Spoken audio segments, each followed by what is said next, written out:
முதல் வாசகம். காலை பொழுதுக்கு கட்டளையிட்டதுண்டா? கடலின் ஊற்றுவரை நீ போனதுண்டா?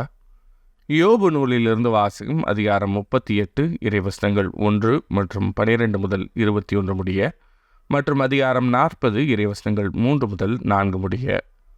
ஆண்டவர் சூறாவளி நின்று யோபுவுக்கு அருளிய பதில். உன் வாழ்நாளில் காலை பொழுதுக்கு கட்டளையிட்டதுண்டா? வைகரையை தன் இடமறிய வைத்ததுண்டா? இவ்வாறு அது வையக விளிம்பை தொற்றிழுத்து பொல்லாதவரை அதனுள் இருந்து உதறி தள்ளுமே. முத்திரையால் களிமண் உருப்பெறுவது போல் மண்ணகம் வண்ணம் ஏற்றிய ஆடையாயிற்று. அப்போது கொடியவரிடமிருந்து ஒளி பறிக்கப்படும், அடிக்க ஓங்கிய கை முறிக்கப்படும். கடலின் ஊற்றுவரை நீ போனதுண்டா? ஆழியின் அடியில் நீ உழாவினதுண்டா? சாவின் வாயில்கள் உனக்கு காட்டப்பட்டனவா?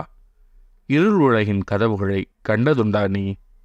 அவனியின் பரப்பை நீ ஆய்ந்தறிந்ததுண்டா? அறிவிப்பாய் அதிலுள்ள அனைத்தையும் அறிந்திருந்தால். ஒளி உறைவிடத்திற்கு வழி எதுவோ? இருள் இருக்கும் இருப்பிடம் எங்கேயோ? அதன் எல்லைக்கு அதனை அழைத்து போவாயோ? அதன் உறைவிடத்திற்கு நேர்வழி அறிவாயோ? ஆம், அறிவாய்.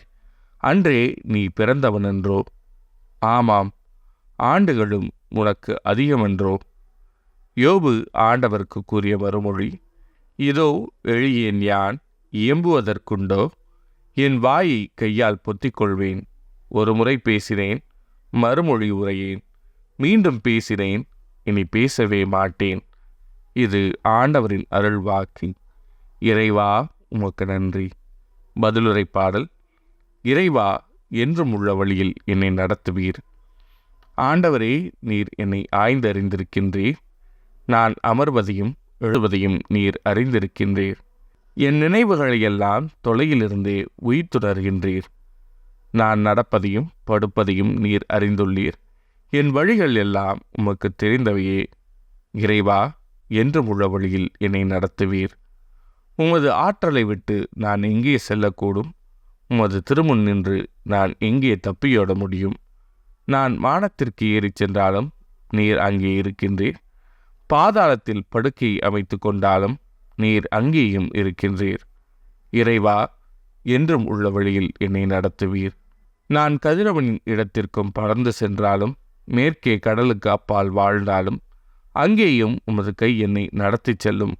உமது வழக்கை என்னை பற்றி கொள்ளும். இறைவா, என்றும் உள்ள வழியில் என்னை நடத்துவீர். ஏனெனில் என் உள் உறுப்புகளை உண்டாக்கியவர் நீரே. என் தாயின் கருவில் எனக்கு உரு தந்தவர் நீரே. அஞ்சத்தகு வியத்தகு முறையில் நீர் என்னை படைத்ததால் நான் உமக்கு நன்றிடவில்கின்றேன்.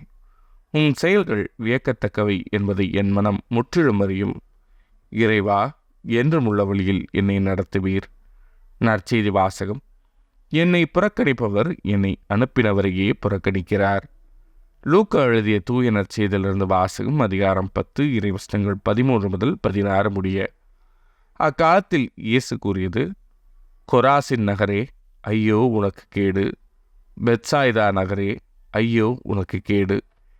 ஏனெனில் உங்களிடையே செய்யப்பட்ட வல்ல செயல்கள் தீர் சீதோன் நகரங்களில் செய்யப்பட்டிருந்தால், அங்குள்ள மக்கள் முன்பே சாக்கு உடை உடுத்தி சாம்பலில் உட்கார்ந்து மனம் மாறியிருப்பர்.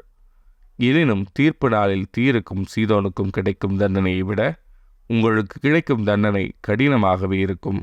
கப்பர்நாகுமே, நீ வானலாவ உயர்த்தப்படுவாயோ? இல்லை, பாதாளம் வரை தாழ்த்தப்படுவாய்.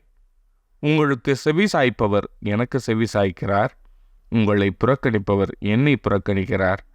என்னை புறக்கணிப்பவர் என்னை அனுப்பினவரையே புறக்கணிக்கிறார். இது ஆண்டவரின் அருள்வாக்கு. கிறிஸ்துவே, உமக்கு புகழ்.